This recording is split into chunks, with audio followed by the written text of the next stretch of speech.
लगभग 6580 फीट की ऊंचाई पर बना ये सुंदर सा घर जॉर्ज एवरेस्ट हाउस के नाम से जाना जाता है। चलें आज इसको एक्सप्लोर करते हैं। Sir George Everest house Dehradun से लगभग 38 किलोमीटर की दूरी पर है। देहरादून से लगभग 20 किलोमीटर चलने के बाद मसूरी से जस्ट 5 किलोमीटर पहले एक लेफ़्ट साइड में रोड जाएगी हाथी पाँव के लिए, जिस रोड पर लगभग 10 किलोमीटर हमको स्ट्रेट जाना होता है। मेरा आज का ये ट्रिप सोलो है। सोलो ट्रिप करने का सबसे बड़ा फ़ायदा वो ये है कि आप अपने आप को जान पाते हो, खुद से बात कर पाते हो, नए नए दोस्तों से मिलने का आपको मौका मिल पाता है। मैं इस ट्रिप पर आया तो अकेला था, मगर 3 बहुत ही प्यारे दोस्त मुझे हमेशा के लिए मिल गए। Vikas, Rishabh and Nitin. Sir George Everest House तक जाने के लिए हमें लगभग 2 किलोमीटर का पैदल ट्रैक करना होता है। और आप? क्या नाम है यार, मैं नाम भूल गया आपका। नितिन ठाकुर। नितिन ठाकुर जी, रुद्रपुर से। हाँ जी। 6 दिन से ट्रैक पर हो? हाँ जी, सोलो ट्रिप पर। इस विकास फ्रॉम मुजफ्फरनगर अपने ही शहर से।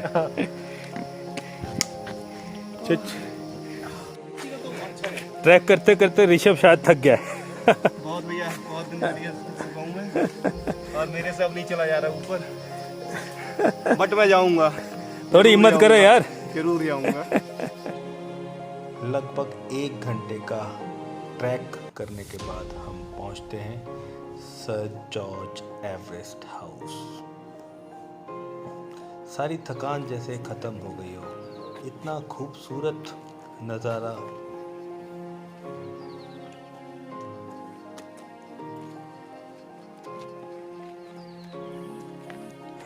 सर जॉर्ज एवरेस्ट ये वो व्यक्ति थे जिनके नाम पर सबसे ऊंचा पर्वत शिखर माउंट एवरेस्ट का नाम रखा गया था। रॉयल जियोग्राफिकल सोसाइटी ने सर जॉर्ज एवरेस्ट के महत्वपूर्ण योगदान के लिए माउंट एवरेस्ट का नाम उनके नाम पर रखकर उन्हें सम्मानित किया था। जॉर्ज सर एक सर्वेयर एंड जियोग्राफर थे। 1830 और 1843 तक उन्होंने भारत के सर्वेयर जनरल के तौर पर काम किया। भारत का नक्शा भी यहीं पर बनाया गया था, तो आप सोच सकते हैं कि ये कोई आम जगह तो नहीं हो सकती। यहाँ पर जॉर्ज एवरेस्ट पीक पॉइंट के नाम से एक पॉइंट है जिसे आप ट्रैक कर सकते हो, मगर इसके लिए आपको फिज़िकली फिट होना बहुत ज़रूरी है। ये लगभग 1 किलोमीटर का ट्रैक है। अगर आपने पहले कभी ट्रैक नहीं किया है तो शायद ये आपको बहुत हार्ड लगने वाला है। इस पूरे ट्रैक में आपको कुछ बातों का ध्यान रखना बहुत ज़रूरी है। एक, आपके पास पानी की बोतल होनी बहुत ज़रूरी है, और दूसरा, आपने स्पोर्ट शूज़ पहने हों जिनकी ग्रिप अच्छी होनी बहुत ज़रूरी है। पूरे 1 किलोमीटर के ट्रैक में बहुत ही रेयरली ही हमको ट्रैक करने के लिए स्टेयर्स दिखाई देते हैं। अदरवाइज़ पूरे ट्रैक में हमको रास्ता ढूंढना पड़ता है, बल्कि ये कहें कि शायद खुद बनाना पड़ता है।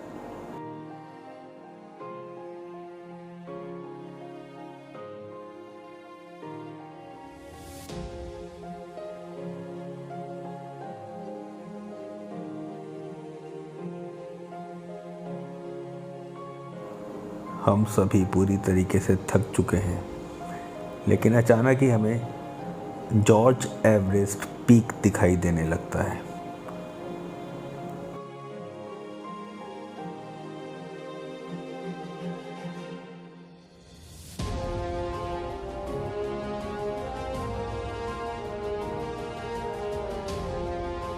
कर रहे हो 1 वीक हुआ मुझे सोलो ट्रिप करते हुए। हरिद्वार, ऋषिकेश और देहरादून एंड मसूरी लेके कवर किया है 1 वीक।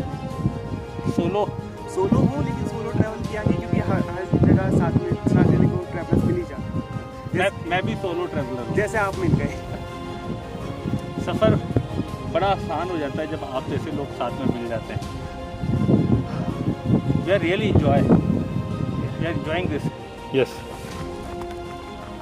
अबे यार, अरे नहीं, कोई बात नहीं, डोंट वरी।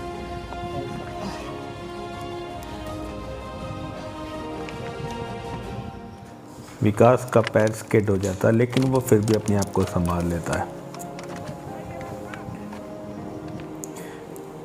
आखिर हम सब लोग जॉर्ज एवरेस्ट पीक पर पहुंच ही गए। हम सब लोग बहुत खुश थे। ऐसा लग रहा था कि पता नहीं क्या हमने अपनी लाइफ में अचीव कर लिया। हम बहुत उत्साहित थे, बहुत ज़्यादा एक्साइटेड थे। हम भूल गए थे कि हम थके हुए हैं। शायद इसीलिए लोग एडवेंचर करते हैं अपनी लाइफ में, क्योंकि जब एडवेंचर करने के बाद जो फीलिंग आती है, जो खुशी मिलती है, शायद वो बहुत इम्पॉर्टेंट है।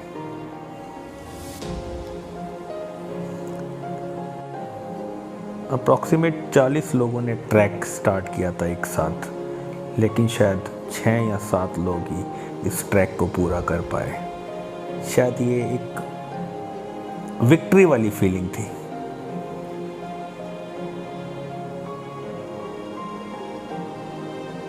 आप जब भी जॉर्ज एवरेस्ट हाउस पर आए तो जॉर्ज एवरेस्ट पीक पॉइंट जरूर ट्रैक करें।